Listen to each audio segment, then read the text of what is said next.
Voilà, hein.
Effectivement, nous venons de visiter, je crois, près de 6 départements, sinon 7, si on compte le département de Pointe-Noire.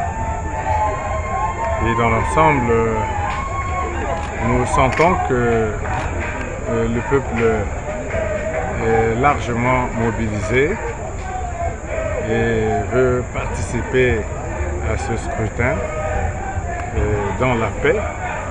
D'ailleurs, le peuple dans son ensemble salue la paix qui règne dans tout le pays et que l'on peut constater lorsqu'on se déplace, comme nous venons de le faire. Le peuple veut massivement participer à ce scrutin dans la paix, j'insiste.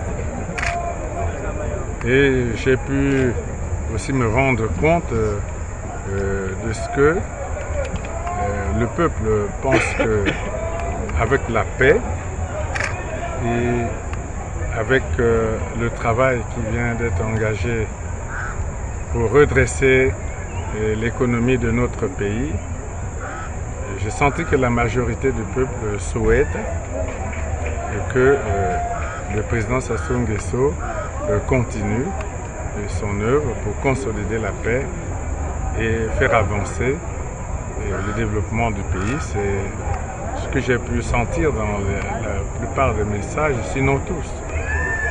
D'abord, nous sommes en pleine élection présidentielle qui a été organisée, comme vous le savez. Et les Congolais ont fait acte de candidature. Ils ont déposé leur dossier à la Cour constitutionnelle qui a statué. Aujourd'hui, il y a 13 candidats qui sont retenus. Donc, nous sommes en plein processus démocratique, ouvert. Et aucun candidat ne rencontre d'ennui d'aucune sorte dans sa campagne. Et Je crois que si un citoyen, en plein processus démocratique, en pleine élection présidentielle, et lance un tel mot d'ordre, on peut simplement constater qu'il est hors la loi. C'est un citoyen hors la loi, qui est opposé aux lois même qui régissent le pays. Parce que l'élection présidentielle ne s'organise pas en dehors des lois et règlements. Alors, on ne peut pas comprendre qu'en plein processus démocratique qui se développe normalement, qu'un citoyen se lève et appelle à la désobéissance civile. S'il n'est pas en dehors des lois, je ne sais pas ce qu'on peut dire d'autre.